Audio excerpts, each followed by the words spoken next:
Hello again, and welcome to the St. Louis Blues Hockey Legends Podcast. Tom Calhoun here to shine a light on the stories of those instrumental in blues history. The Blues Legends Podcast is presented by Sarah Honda, O'Fallon, Illinois. Check out all their great deals and the 618 Sarah Bucks offer at sarahhondaofallon.com. Our participating sponsors, Shane McGranahan, Country Financial. Call Shane at 618-476-3366 for all your home and auto insurance needs. And Southwestern Illinois College, your community, your college. And the hockey fans and listeners joining me on the Hockey Podcast Network, welcome once again to all of you around North America. On this episode, we visit with a blues star of the 1990s who still holds some of the offensive team records for a defenseman. Ottawa-born Jeff Brown was instrumental during the Brett Hull heydays, and only Hull and Oates had more scoring points during the Blues' 90-91 season. After his playing days, Brownie became a highly respected coach, piloting several non-NHL teams to championships, and has been instrumental in developing young St. Louis players into NHL talent. Our visit with Jeff Brown coming on the Blues Hockey Legends Podcast in 60 seconds. When it's time to find your next car, what's changed in your life? What's driving you to start the process? What are you really looking for? These are the questions we're asking at Sarah Honda. We believe in real communication, real problem solving, and trustworthy long-term relationships with our customers. We're part of your community, and we want you to be part of ours. At Sarah Honda, the experience drives everything.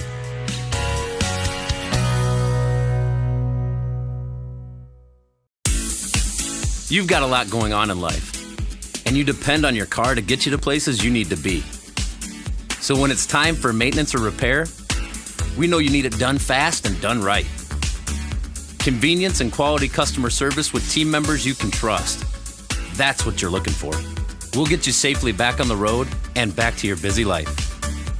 At Sarah Honda, the experience drives everything. And on this episode of the Blues Legends Podcast, we are very excited to have Jeff Brown as our special guest. Brownie, welcome aboard. Glad to see you again. Thanks for having me, Tom. Glad to chat and get caught up on things. So I like to go down memory lane a little bit first off and talk about your early life and how you got from little boy to NHL player, if we can do that first off. Says on your Wikipedia profile you were born in Ottawa, but the birthplace and the hometown, I'm finding out, are sometimes two different places. Was Ottawa hometown? Well, Panger and I would say Nepean, which is kind of maybe Chesterfield, St. Louis type thing. Yeah. So we grew up in a place, Nepean, which was basically separated by a street, and grew up there and had a big brother. Actually had another brother that passed away at 6. I was a bit of a makeup baby. So I was chasing my big brother my whole life, where, he was 9-10 years older than I was. And I always wanted to be as good as him. And being a Canadian boy, we didn't really have much choice but to play hockey, right? That's all we had up there. And just a lot of pond hockey, a lot of, outdoor rink, Brooklyn Public School. We used to walk over as soon as school was over. And I'd be there all night. Mom would be screaming at me and my brother, and, to get home for dinner and bed and all that kind of stuff. But a lot of pucks in the basement, a lot of outdoor hockey. And I guess that's how it became. Cool. So tell us about mom and dad and how life was at the house. Mom and dad still with us? No, they both passed 4 or 5. Actually, it was my mom's birthday yesterday. She would have been 97. Got Alzheimer's late in life, which was really disappointing, because if you had ever met an angel, it was her. She was wonderful. A lot of my friends called mom and dad Archie and Edith. But dad was a big softie. He had a big bark. But years later, when mom started getting the Alzheimer's, my dad just completely flipped. Like, where mom took care of him for 56 years. He took care of her the last 10 years. So it was wonderful to see, my dad be that caring person, I guess. Not that he wasn't caring for 56 years, but a little gruff, a little old school, right? He'd be 98. So yeah, tough for them losing a son and then I was literally my brother Ronnie passed in May and I was born April the next year. So I was legit makeup baby. They weren't having any more children and so it was tough. I remember growing up, we had three baby pictures in the dining room, and about I don't know 11 years old, I asked my aunt one day. I go, "Who's that other guy?" And because they didn't talk about it back then, and I know that things have come a long way where you got to get it out, you got to talk about your grief. So, but yeah, it was tough, but I couldn't have asked for a better mom and dad. Yeah, the Archie and Edith reference there for you young listeners is All in the Family back in the 70s. Archie Yeah, Bunker and Edith. That's great. So, yeah. update us a little bit. What's the current family situation? How are things going with the Brown family? First granddaughter, my daughter Jenna, who's 32 now. She had a beautiful baby girl, Romy, Romee, little princess, big princess, little princess now. Mhm. So that's wonderful. We get to see her a lot. They're in town, and then my boys are still, pushing the puck around, trying to kind of trying to enjoy the game. And they both had a bunch of injuries, and but they're still at it, and yeah, so that's kind of nothing has really much changed in years other than, I went through a lot of years of coaching and all that kind of stuff, and at this current time, I haven't been doing much for the last 4 or 5 years. Okay, well, that was what I was wondering. I know you did a lot of coaching. We'll catch up with that a little bit later on in the chat. But uh, you've got Logan and you've got Caden playing hockey still. Give us an update on those guys. Yeah, so Logan is in the LA Kings organization. He played in Ontario.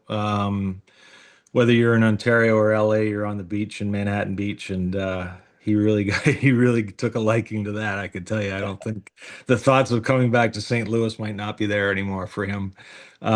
He's really enjoying it out west. Caden just graduated, so 5 years. Went to a couple schools, Wisconsin, Ohio State, and finished actually at Ferris State. But next year it's kind of maybe the East Coast League or Europe. So he's still battling. Um, it's kind of again kind of like me growing up. They didn't have much choice but to play some hockey, but they both love the sport, and I encourage them to play as long as until the game tells you you're not can't play anymore. Yeah, sure. Caden got any NHL aspirations or anything in the pipeline for that? Well, I think so, but I mean, realistically, he'd have to start elevating, I guess. But really skilled, smart player. Didn't get Logan's size at 6 foot 6.5. Caden's more like 6, but um, obviously aspirations and hopefully he achieves it one day. But right now it's he's got to find a good spot where he can improve and mature and all those kinds of things. What position does he play? Both are centermen. Yeah, Okay. they neither one. I tried to make both of them a defenseman, and I thought you might do that. Yeah. yeah, that defense is boring, Dad. And I'm like, well, I kind of had some fun in the early '90s playing with Hully back. You know what I'm saying? Like I had some fun with it. So, and particularly Logan, but they both have said, "Geez, I wish you would have maybe made us a defenseman." Yeah. Well, maybe there's a chance to get that done before it's all said and done. We'll see. Yeah.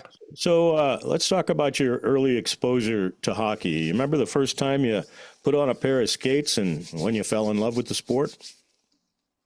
Again, Canadian, probably Yeah. early. I was on skates 3 or 4. I know my parents. My brother actually was a pretty good player. Not NHL or anything like that, but he was smart, cerebral, much like I played. But mom and dad, ironically, didn't have any hockey in them other than my father's mother used to play hockey for the Canadian Banknote, and I have this wonderful team picture of her and her teammates up at our cottage in Ottawa. I mean, it's just unbelievable in their skirts and I mean, it's a great, but mom and dad didn't really know, what to do or where to put us and that kind of thing. But so my brother kind of got lost in the shuffle a little bit. And my dad was very adamant that it wasn't going to happen to me. So I was very fortunate. I got every opportunity to practice, to play, to go to camps, all that kind of stuff growing up. But I mean, I don't remember anything else. Like it was hockey in the winter and baseball in the summer, and that's kind of what everybody did. We actually played some box lacrosse in the summertime, which up there, back then there wasn't much hockey in the summer where they took all the ice out. So we would play lacrosse in the hockey rink on the concrete. And what a brutal sport that was. I mean, you can consider boards and concrete and no equipment on. It was brutal. And anyways, it was fun. We enjoyed it. We didn't know any better back then. Little broom ball, played football a couple years. The seasons didn't really jive with hockey, so I had to step away from that, but was a quarterback, enjoyed that. Baseball, pitched in third base. Again, when I moved away to play hockey at 15 and junior, baseball had to end, but really, really enjoyed baseball growing up. I think Adam Oates mentioned box lacrosse on his podcast a while back too. I think he played a little bit of that as well.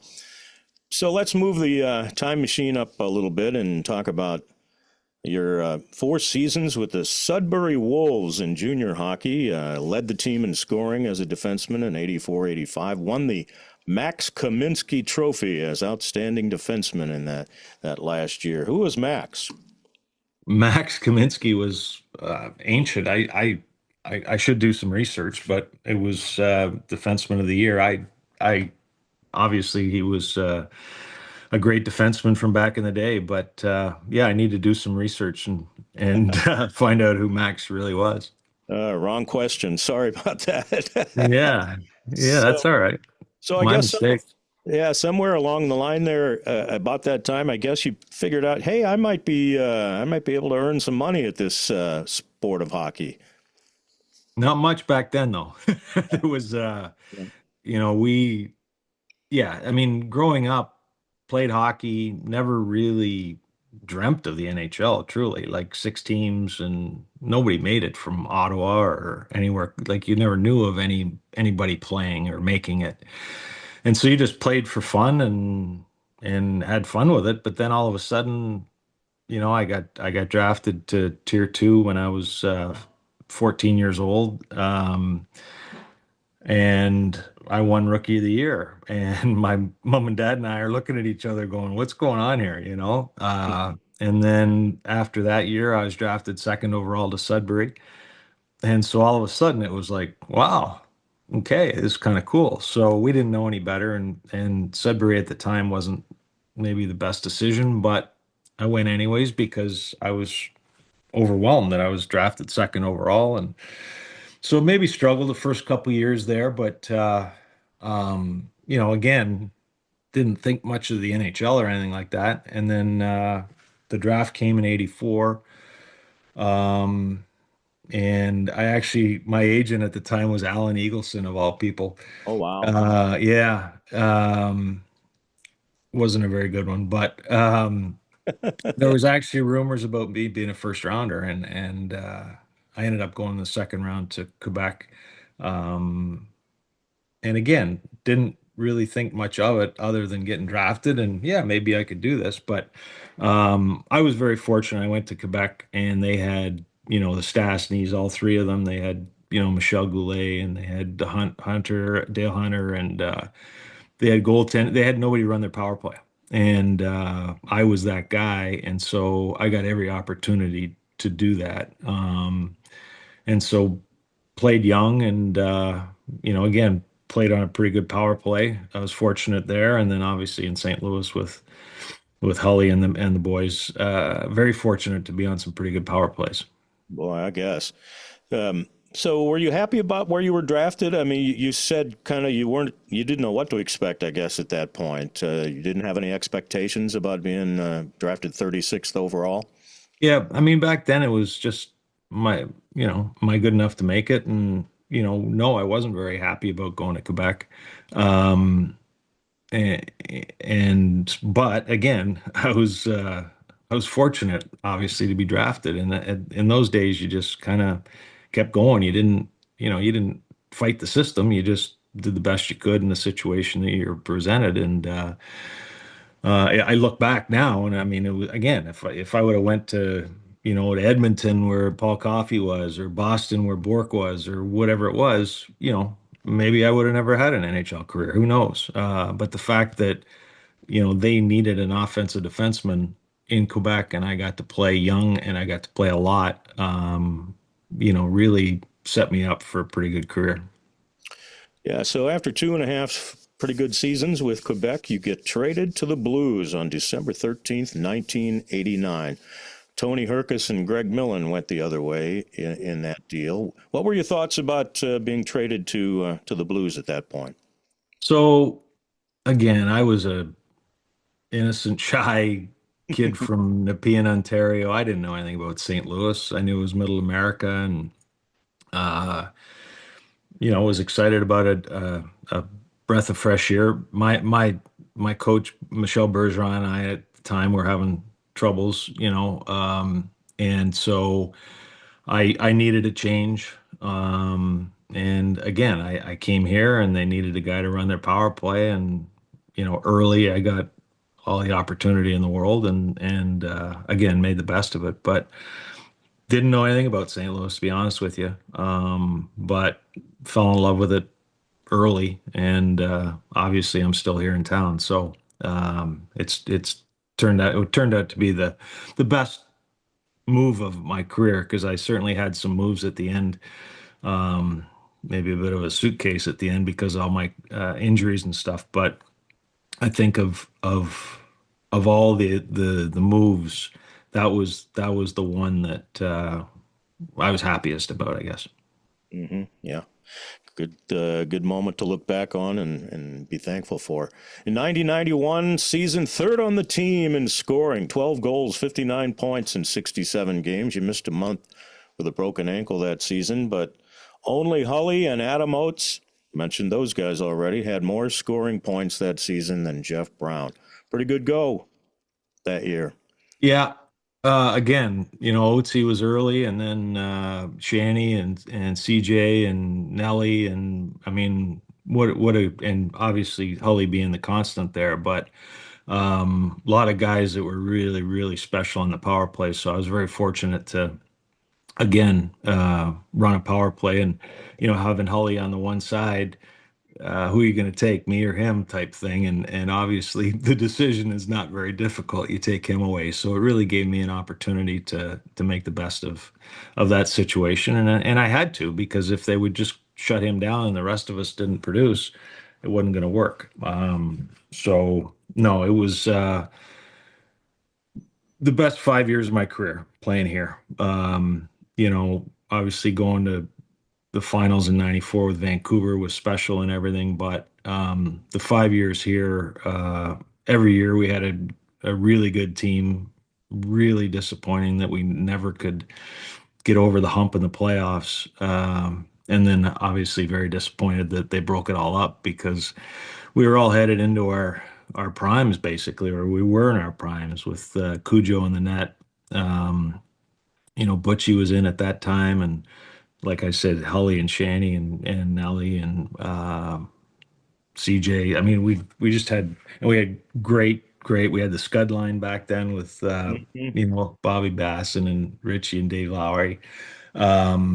We just had a good team. Like we had top to bottom. We had a good team that only was going to get better, and they panicked, and it's our own fault. We didn't get it done in the playoffs, but it would have been nice to see what that group could have done for another 2 or 3 years. It was fun to watch from my seat rinkside at the old PA microphone, that's for sure. Hang in there. Much more with Jeff Brown coming up after a brief timeout. With the new Career and Technical Education building at the Southwestern Illinois College Redbud campus, students have a place where hands-on training meets real-world experience. Meet Hunter, a proud SWIC alum who studied welding and turned his skills into a successful career. My experience with the SWIC welding program was super hands-on. It really showed me all the technical aspects of the welding. Having a program like SWIC with the affordability like SWIC, it's unmatched. Home is more than a place. It's full of the people and moments that matter most. Providing for loved ones, expanding your horizons, or simply living the life you love. With all you have to protect, choose insurance you can count on, so you can experience more of what you live for. Country Financial. Experience more. Call Shane McGranahan, taking care of all your insurance needs in Missouri and Illinois. Well, it all comes down to this, a best-of-7 battle, and DraftKings has you covered every step of the way. The DraftKings Sports app is now available in all 50 states and includes all markets. Sweat every shift of the series all in one place with one app. New DraftKings customers sign up with the code THPN, spend $5 to get $200 in rewards within 21 days. That's code THPN in partnership with DraftKings. The crown is yours. Bet with DK. Bet with DK Sportsbook. Gambling problem? Call 1-800-GAMBLER. 1-800-MY-RESET. New York, call 877-8-HOPE-NY or text HOPE-NY. Connecticut, call 888-789-7777 or visit ccpg.org. On behalf of Boot Hill Casino in Kansas, bet text pass-through may apply in Illinois. 21 and over. Void in Ontario. Event contract trading with DraftKings predictions involves risk of loss. Sportsbook bonus bets expire in 7 days. $50 in predictions dollars issued weekly for 3 weeks expire in 1 year. Redeem one non-withdrawable reward. Availability varies. Predictions offer void in New York. Ends June 28. Terms at dkng.co/audio. So 92-93 was your best scoring season, 25 goals, 78 points in 67 games. Another injury limited you a little bit, 13 games with a broken foot. You had to sit out, lost to the Maple Leafs in the second round of the playoffs. We'll remember that one. March of 94, Jeff Brown is traded to the Vancouver Canucks with Brett Hedican and Nathan Lafayette for Craig Janney, a Ron Caron deadline deal made there. What did the professor have to say about that? Did he tell you anything about the deal when he made it? No, I was that was the one of all my trades. That was the one that I was obviously shocked and disappointed in. Like I said, we had such a good group, and I think that at the end of the day, they had brought in Duchesne, Housley. I don't know if he was gone at that point, but we had a lot of power play guys, and I guess I was expendable at that time. And no, there was no discussion. That was the worst part of it all. Was I had no idea. Funny story. I had a buddy in town that was a golfer, and I had called down to my buddy Mike Caruso at the Blues, and I'm like, Cruz, what's up? And he goes, I haven't heard anything, Brownie, honest. And I'm like, you're not messing with me, right? He goes, no, honest to God, I haven't heard anything. I go, okay, well, maybe I dodged a bullet here. So I'm golfing. But if you hear anything, make sure you call out to the golf course and you get them to, I certainly don't want to be golfing. So we make the turn at 9. And I called down again. He goes, Brownie, I haven't heard anything. And so I'm talking to the head pro, and I said, hey, listen, I don't know if you hear anything, come and get me and bring beer, because I don't want to be out there playing because back then there was no cell phones, right? So Right. Sure enough, I was walking off the 17th green, and I looked up the 18th fairway, and here comes the pro with dangling beer in his hand. And that's how I found out I got traded. I looked at my buddy, and I'm like, I think I just got traded. And so sure as shit, I called down, and it was bad. I mean, it was the way, 5 pretty good years, those stats that you were giving, they're still records here at the Blues. We had good teams. I performed in the playoffs. So it was tough. That was a tough pill to swallow leaving.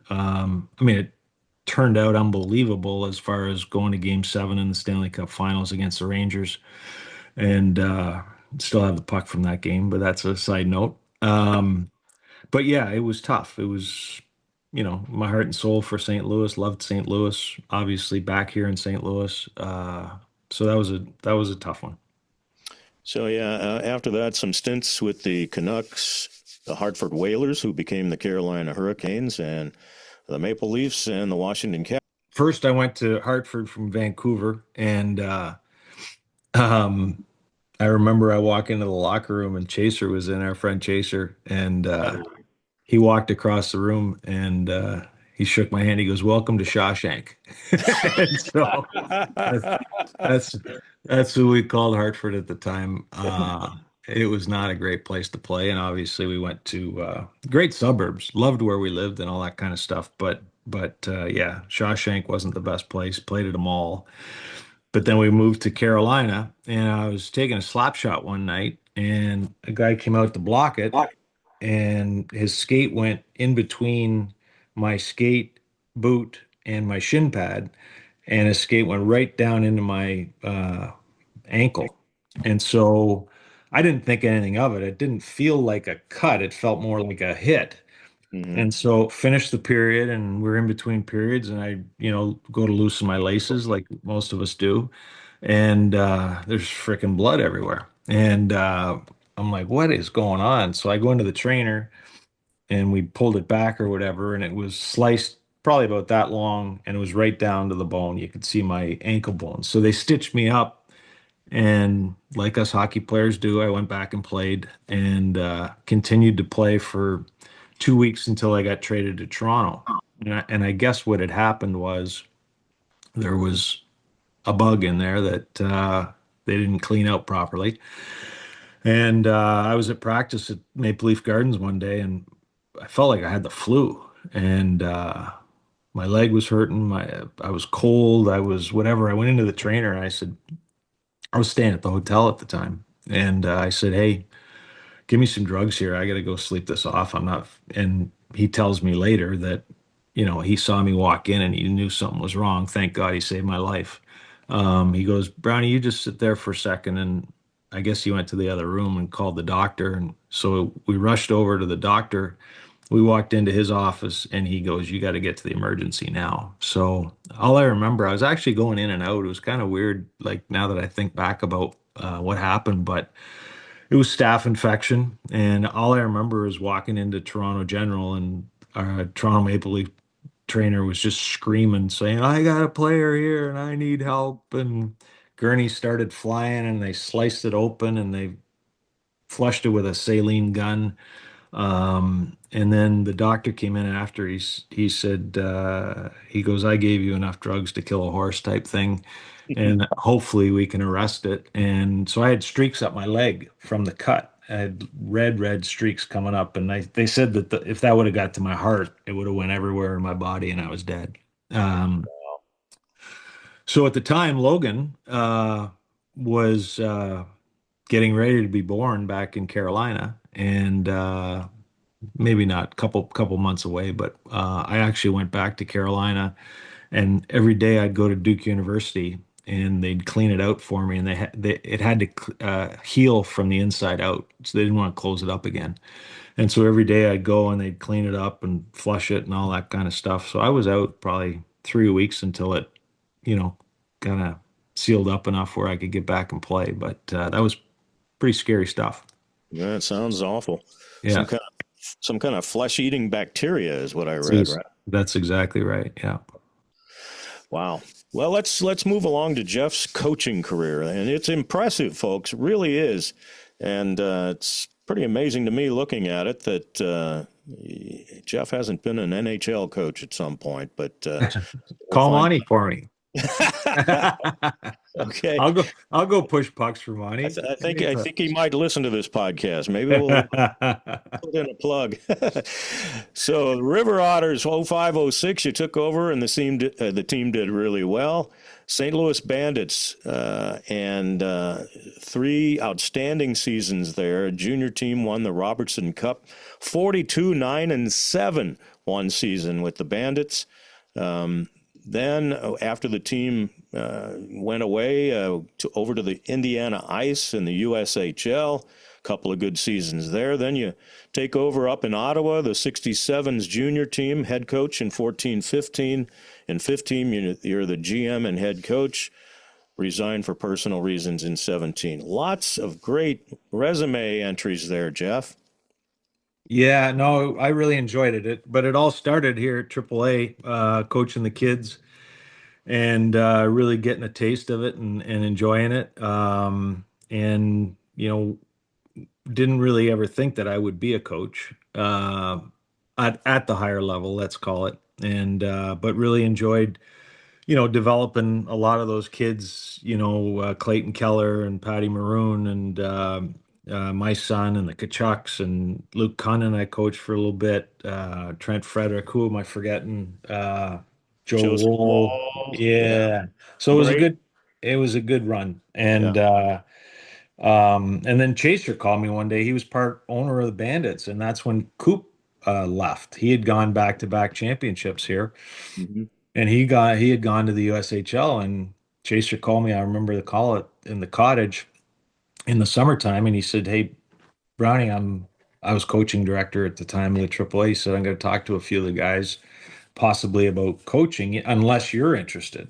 And that was really how I started, coaching at that kind of level. So enjoyed the Bandits. We had 4 tremendous seasons, and then got an opportunity in the USHL in Indiana. And I went in at Christmas one year. We were dead last, and the following year we won the championship. So it was pretty cool. And then going back to Ottawa, a little bit of coaching suicide. I think at the time it was in bad shape, and I had to blow it up, and so it didn't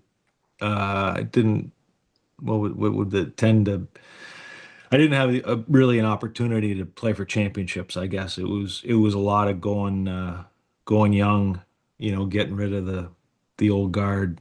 Travis Konechny was there, and that actually I ended up trading him to give him an opportunity to win a championship, but to also, him alone brought in, I can't tell you how many pieces that really benefited the organization after I left. Mm-hmm.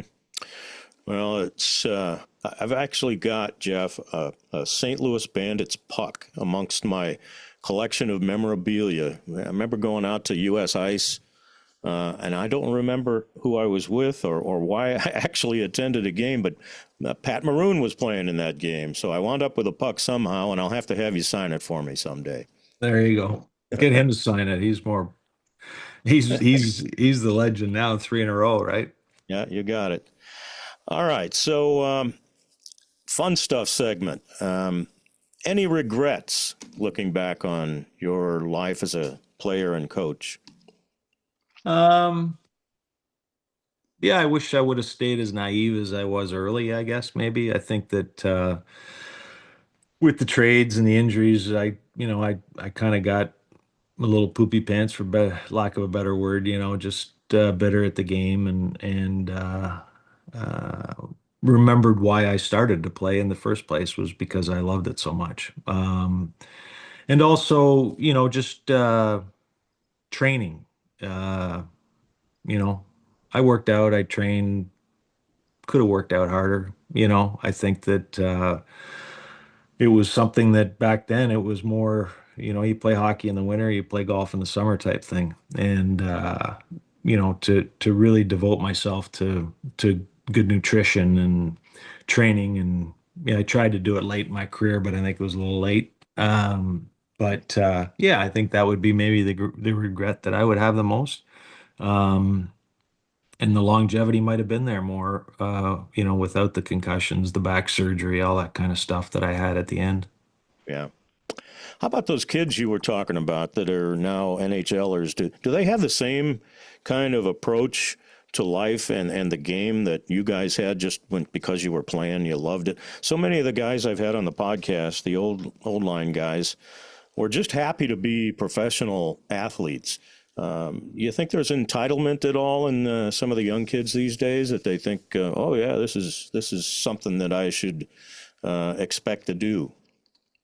So I think with all the success that we did have, whatever in 16 with 5 first rounders and, that kind of stuff. I think that St. Louis is all of a sudden thinking that that's the norm, and that's not the norm. There was more first rounders out of St. Louis than there was out of uh, Toronto, that kind of stuff. So it's never going to happen again. And I do think there is that group of guys, myself and Big Walt, and we made sure that those kids understood, the importance of loving the game and the battle and staying true to yourself. So with that group, what a wonderful group of kids that was. Yeah, they do all seem like good kids. And they're not kids anymore, but It's crazy, isn't it? Yeah. yeah, it wasn't that long ago. 10 years ago now, the 2016 draft. Wow. So one final question, and then we'll do a little bonus round here. How would Jeff Brown like to be remembered among Blues fans and hockey fans in general? Well, I don't know. That I did give all my all for St. Louis. That I feel like I said, those 5 years were 5 of my best. Like I said, the records that I still have, points per game by a defenseman. Um, so things like that. I don't know, just that I love the city and love the fans and enjoyed my time here, and thus I've come back to raise my family here, and they all love it. And St. Louis will be our home. We won't move, but yeah, just really enjoyed my time here.